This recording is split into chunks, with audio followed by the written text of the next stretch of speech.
Okay, I wanted to show you guys this Tweed champ because spent a fair amount of time figuring out what makes it tick. As you all know, you can buy these Chinese-made champs for about $150 and go to town with them and hopefully get a good sounding amp out of the process. The key thing with this type of amp is to convert it back to original champ specs. So what you have here is a 5-watt single 6v6 amp, and what Fender did was they built an amp with a preset tone stack. Here is C8, C9, all these resistors. So what guys are doing is they're lifting out these 3 resistors, these 2 capacitors, another resistor here, and then going from the top of R18 here over to the bottom of R20, they're putting in a coupling cap, which is the same configuration as the original champs were.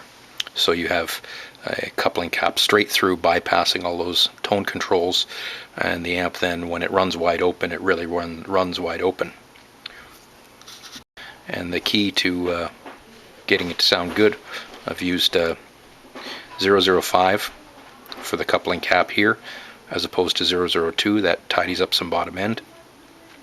0.02 in a Mallory cap, and just to give it a little more gain, 220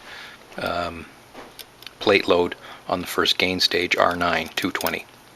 The rest of it is just the deletion of these parts. And the other key thing to get it to sound good is actually to reduce some of the filtering. So this filter has been replaced. This was a 22, it's been replaced with a 10 mic.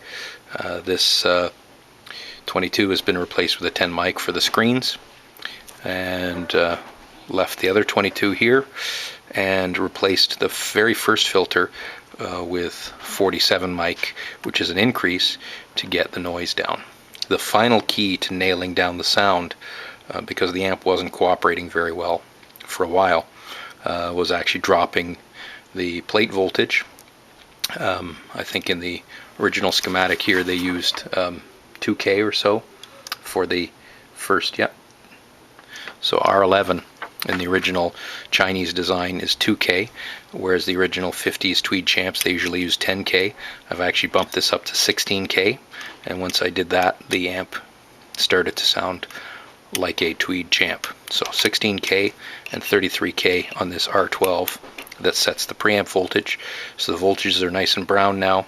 Didn't have to do much else to it other than delete the tone controls, and it now sounds really good. For what it's worth, you're going to end up buying an aftermarket speaker like a Weber. That's just automatic. The existing speaker is got a foam surround and isn't really a guitar speaker. The best one out there is the Weber.